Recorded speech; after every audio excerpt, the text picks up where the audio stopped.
Hello दोस्तों, कैसे हैं आज आप लोग। आज हम लोग बायोलॉजी की दुनिया के एक नया चैप्टर पढ़ेंगे जो दुनिया में सभी जीव के लिए बहुत ही मायने रखता है, बहुत ही जरूरी रखता है। उस चैप्टर का नाम है दोस्तों हमारा जनन।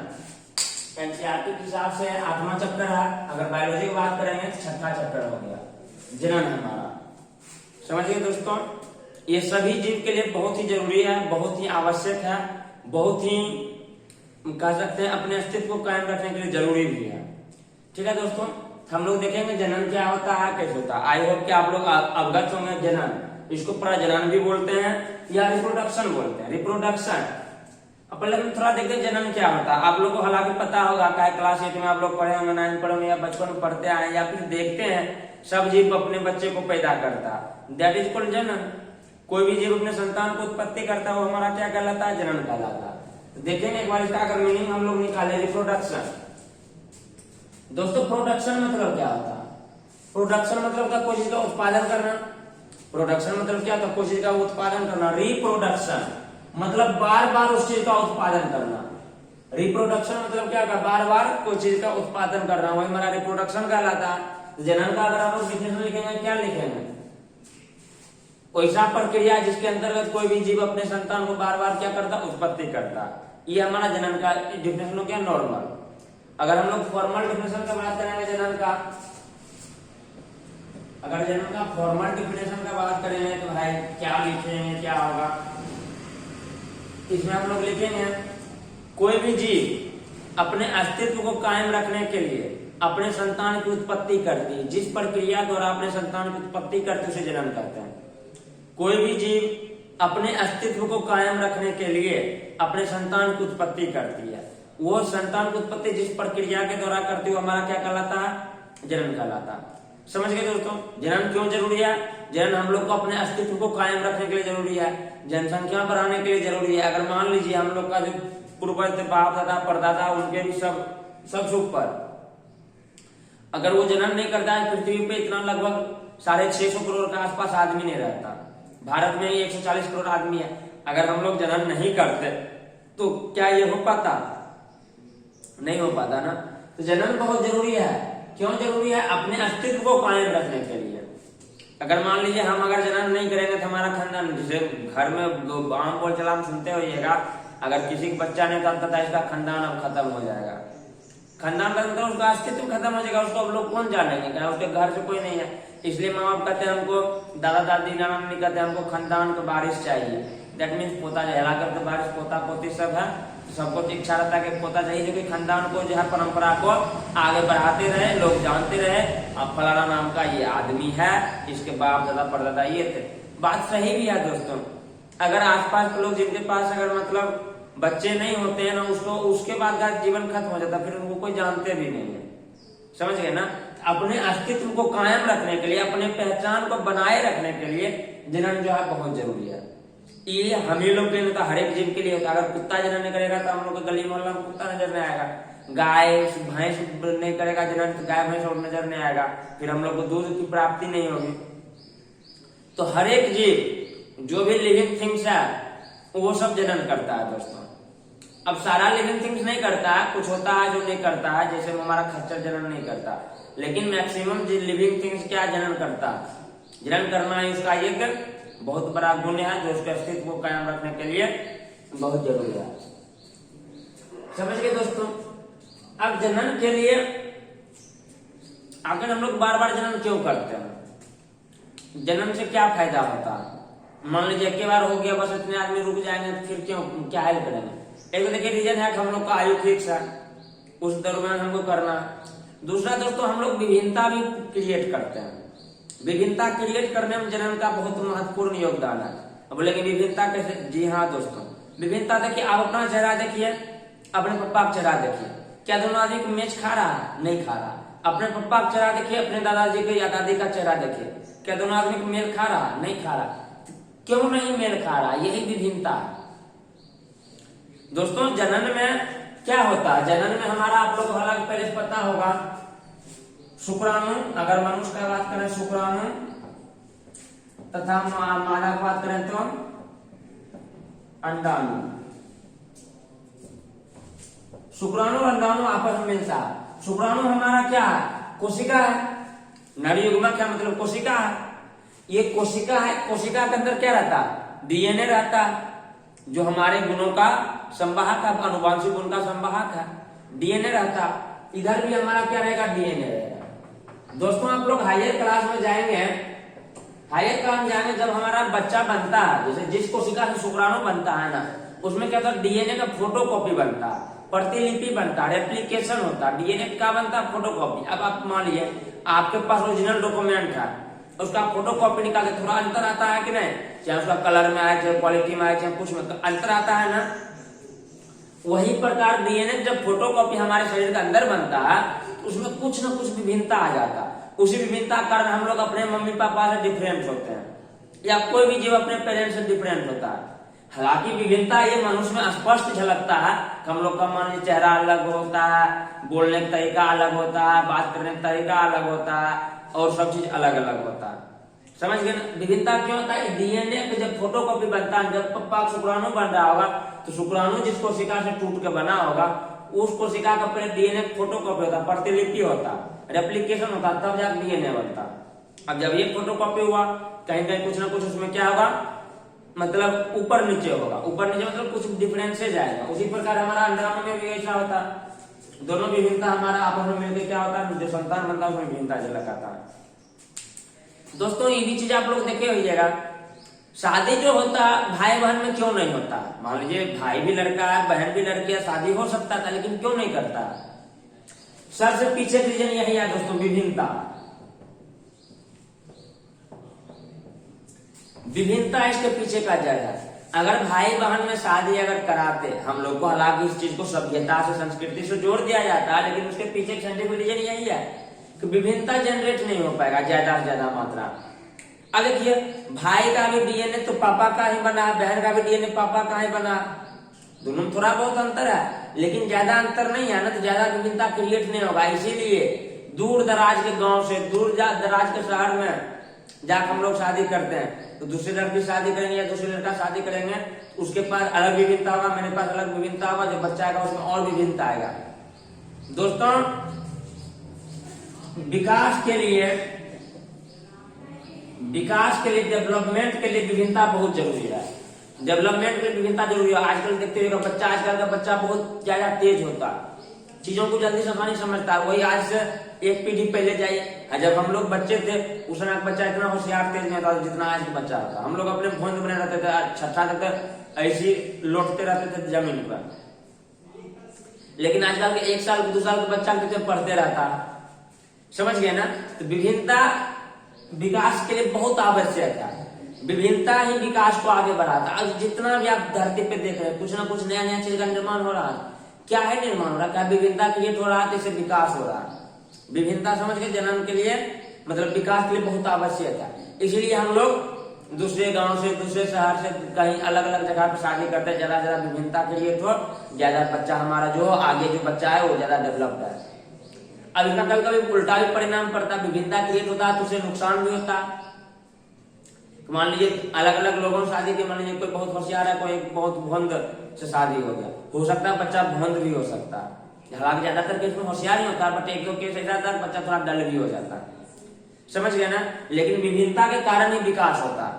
इसलिए भाई बहन में शादी नहीं कराया जाता। हम लोग यहाँ मतलब वो सभ्यता जोड़ दिया कि नहीं भाई बहन में शादी नहीं कराना चाहिए, खून का रिश्ता है, ये वो बायोलॉजी कुछ नहीं मानता भाई। वो लड़का है लड़की शादी हो सकता है, लेकिन क्यों नहीं कराते? क्या विभिन्नता क्रिएट नहीं हो पाएगा। विभिन्नता क्रिएट नहीं होगा, धरती ग्रो नहीं करेगा, जनरेशन ग्रो नहीं कर पाएगा। समझ गए?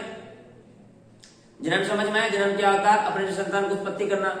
जन्म से विभिन्नता क्या होता है? डीएनए जो हमारा क्या होता है? प्रतिलिपिकरण होता है। जब फोटोकॉपी बनता है उसी कारण हमारा क्या होता है? हमारा क्या विभिन्नता क्रिएट होता है। विकास में विभिन्नता बहुत अनिवार्य है। समझ गए दोस्तों? अब इसमें कुछ कुछ टर्म है, उसको थोड़ा हम लोग लिखेंगे, फिर उसको आगे कंटिन्यू करेंगे।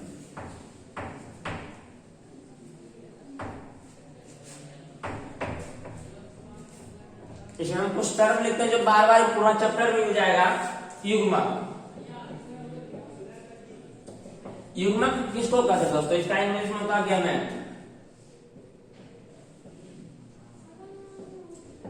युग्मक किसको कहते हैं दोस्तों? युग्मक हो गया जैसे बीज होता है ना, कोई पौधा के लिए बीज रोपते हैं, उसी प्रकार ये बीज हो गया कि जब हमारा जब कोई भी चीज का अगर जैसे मनुष्य अगर प्रजनन करेगा, दोनों बीज नर का बीज मादा का बीज आपस में मिलता है तब बच्चा को उत्पत्ति होता है। तो युग्मक हमारा क्या बीज हो जाएगा, तो युग्मक हमारा बीज हो जाता है, समझ गए ना। युग्मक दो प्रकार होता है, नर युग्मक जो लड़का में पाया जाएगा, एक मादा युग्मक। मादा युग्मक, नर युग्मक हमारा क्या होता है दोस्तों, शुक्राणु होता है। मादा युग्मक क्या होता है, अंडाणु होता है। नर युग्मक हमारा क्या होगा, शुक्राणु होगा। मादा युग्मक क्या होगा, अंडाणु होगा। जब दोस्तों नर युग्मक और मादा युग्मक आपस में मिलता है युग्मनज का निर्माण होता है। मादा युग्मक और नर युग्मक आपस में मिलता है युग्मनज का निर्माण होता है। युग्मनज का निर्माण होता है। और नर युग्मक मादा युग्मक को मिलने के प्रोसेस को हम लोग बोलते हैं निषेचन दोस्तों। नर युग्मक और मादा युग्मक को मिलने के प्रोसेस को हम लोग क्या बोलते हैं, निषेचन। नर युग्मक और मादा युग्मक के मिलने के प्रोसेस को हम लोग क्या बोलते हैं, निषेचन। जब नर युग्मक और मादा युग्मक मिलेगा तो आपस में क्या बनेगा, युग्मनज। युग्मनज का दोस्तों बार बार अर्ध समसूत्री विभाजन होता है। युग्मनज बार बार विभाजित होकर हमारा बनाता है भ्रूण। युग्मनज बार बार विभाजित होकर क्या बनाता है, भ्रूण। अब भ्रूण से हमारा क्या बनता है, बीड़ी का निर्माण होता है। युग्मक समझ में आया कि मैं क्या होता है, ये बीज हो गया, एक प्रकार का बीज हमारा हो गया। नर युग्मक क्या होगा, शुक्राणु हो गया। मादा युग्मक क्या हो गया, अंडाणु हो गया। जब नर युग्मक मादा युग्मक मिलेगा, तो जब नर युग्मक मादा युग्मक आपस में मिलता है, जिस प्रक्रिया को हम लोग बोलते हैं निषेचन, फर्टिलाइजेशन। जब नर युग्मक और मादा युग्मक आपस में मिलता है तो उसको क्या बोलते हैं हम लोग, फर्टिलाइजेशन, निषेचन। निषेचन के बाद बनाता है दोस्तों युग्मनज। निषेचन के बाद क्या बनाता है, युग्मनज। युग्मनज बार बार टूट कर किस चीज का निर्माण करता है, भ्रूण का निर्माण करता है। बार बार टूट कर भ्रूण का निर्माण करता है। समझ गए दोस्तों, ये हमारा जनरल टर्म हो गया। सबका नोट्स कर लीजिएगा, नोट्स बना लीजिएगा। उसे नोट्स रेडी कीजिएगा, फोन करिएगा, आपको नोट्स मिल जाएगा। आप दोस्तों देखिए जन्म कितना प्रकार होता है। जन्म दोस्तों दो प्रकार होता है। जन्म कितना प्रकार होता है, दो प्रकार से। एक हो जाएगा हमारा अलैंगिक जनन। अलैंगिक जनन। एक हमारा हो जाएगा लैंगिक जनन। एक हमारा क्या हो जाएगा, लैंगिक जनन। अलैंगिक जनन असेक्सुअल रिप्रोडक्शन। लैंगिक जनन होता है सेक्सुअल रिप्रोडक्शन।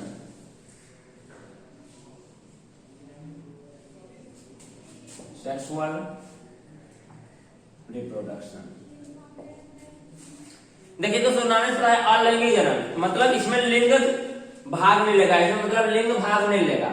लिंग भाग नहीं लेगा मतलब दोस्तों इसमें लड़का लड़की आपस में भाग नहीं लेगा। लिंग भाग नहीं लेगा मतलब क्या, लड़का लड़की आपस में भाग नहीं लेगा। ये हमारा क्या जाएगा, अलैंगिक जनन। अलैंगिक जनन किसमें होगा, जितना भी दोस्तों हमारा सूक्ष्म जीव होता है, जैसे बैक्टीरिया हो गया, कवक हो गया, ईस्ट हो गया, या फिर हमारा अमीबा हो गया, प्रोटोजोआ हो गया, ये सब में हमारा क्या था, अलैंगिक जनन होता है। जिसमें अगर हम लोग बहुत विकसित प्राणी है, हमारे अलग अलग अंग है ना, जिसमें हमारा लिंग भी एक अंग है, लेकिन ये सब में एक कोशिकीय जीव रहता है, जिसमें लिंग कहाँ से होगा, समझ गए ना। कहा सारा काम तो एक ही कोशिका से करता। इसमें हमारा अलैंगिक जनन होता है। लैंगिक जनन मतलब जिसमें लिंग का भाग हो, मतलब लिंग मतलब लड़का लड़की आपस में मिले, मेल फीमेल आपस में मिले, उसके दौरान हमारा जो संतान की उत्पत्ति होगी, उस जनन को हम लोग क्या बोलेंगे, लैंगिक जनन बोलेंगे। समझ गए दोस्तों, लैंगिक जनन अलैंगिक जनन क्या होता है, नाम से पता। अलैंगिक मतलब इसमें लैंगिक का भाग नहीं होगा, मतलब अंडाणु शुक्राणु आपस में नहीं मिलेगा, मतलब नर और मादा आपस में नहीं मिलेगा। लैंगिक जनन इसमें लड़का लड़की होने के लिए जरूरी है। अगर तो लिंग के आधार पर जीव होता है, एक होता है एक लिंगी जीव, एक होता है द्विलिंगी जीव। एक लिंगी जीव किसको कहते हैं, वैसा जीव जिसके पास एक लिंग हो, अर्थात नर लिंग अलग हो, मादा लिंग अलग हो, मतलब लड़का अलग हो, लड़की अलग हो, ये सब होता हमारा एक लिंगी जीव हो गया। एक होता है उभयलिंगी जीव। उभयलिंगी मतलब वैसा जीव जिसके अंदर नर भी हो, मादा भी हो। जैसे मैं आपको केचुआ, केचुआ दोस्तों, केचुआ हमारा उभयलिंगी जीव है। इसको आप लोग 22% देखिएगा, ऐसे ऐसे कभी कभी मुड़ा हुआ रहता है। केचुआ मादा क्लास में चलते रहता, कभी जब पीछे मुड़ता है देखता है यार मेरे पीछे स्त्रीलिंग है तो खुश हो जाता, अरे वाह जिसके ख्याल में हम इतना दिन डाल रहे तो मेरे साथ ही है, तो आपस में ही गुटुरगु करता, आपस में अपने दोनों मैंने पीछे के भाग आगे के भाग आपस में मिला लेता है, तो उससे उसका क्या होता है, निषेचन होता है, मतलब कर मिलन का प्रोसेस होता है, फिर जाकर उससे उसका बच्चा बनता है, लार्वा आता है तो उससे बच्चा बनता है। समझ गए ना। केचुआ हमारा उभयलिंगी जीव है, मतलब जिसमें दोनों लिंग है। हम लोग कैसा जीव है, एक लिंगी जीव है। क्लियर है दोस्तों। हम लोग पढ़ेंगे अलैंगिक जनन क्या होता है, उसके बाद हम लोग पढ़ेंगे लैंगिक जनन क्या होता है। अलैंगिक जनन में देखेंगे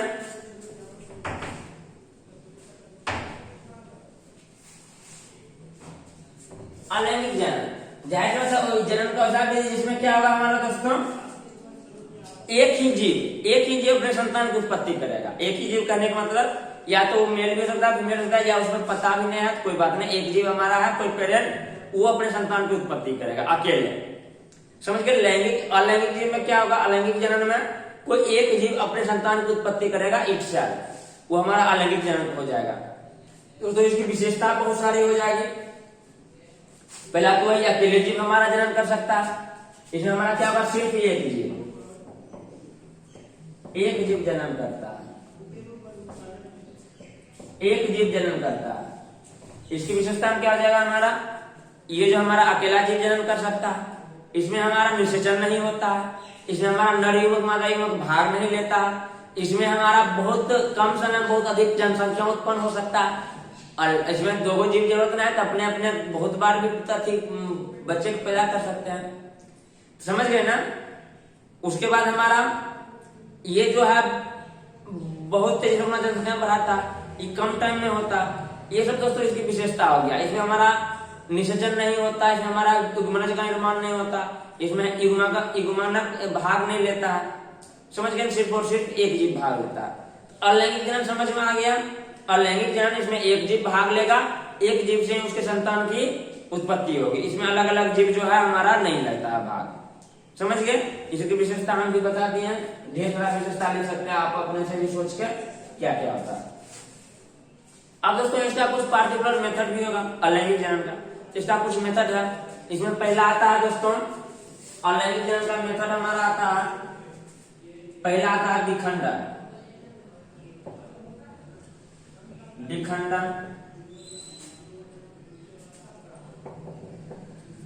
जिसको हम लोग बोलते हैं सृजन। दूसरा आता है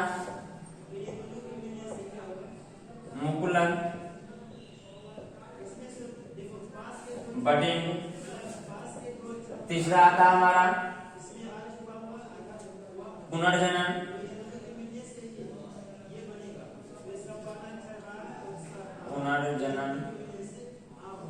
या अपखंडन। चौथा आता है दोस्तों बीजाणु समाज। ये हमारा हो गया बीजाणु समाज। 4 प्रकार से दोस्तों अलैंगिक जनन होता है। पहला हमारा क्या जाएगा, विखंडन, मुकुलन, पुनर्जनन, बीजाणु समाधान। विखंडन में पता चलता टूटता है, मुकुलन मतलब उसका मुकुल निकलता है, पुनर्जनन मतलब पुनः उसका जनन होता है, रीजनरेशन होता है। बीजाणु समाधान मतलब बीजाणु निर्माण होता है, बहुत अधिक मात्रा में होता है। ये अलैंगिक जनन का प्रकार है दोस्तों। इसको हम लोग कल पढ़ेंगे। हमारा वीडियो लेक्चर बहुत लंबा हो जाएगा, फिर पढ़ने में भी उतना अच्छा नहीं लगेगा। आई होप कि आप लोग को जनन समझ में आया होगा, इन सब चीजों को समझ में आया होगा। नेक्स्ट क्लास हम लोग देखेंगे अलैंगिक जनन का जो प्रकार है, विखंडन क्या था, मुकुलन क्या था, पुनर्जनन क्या था, बीजाणु समागम क्या होता है।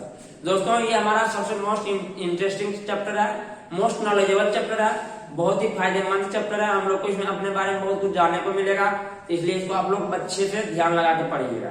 ठीक है दोस्तों, तब तक के लिए जय हिंद।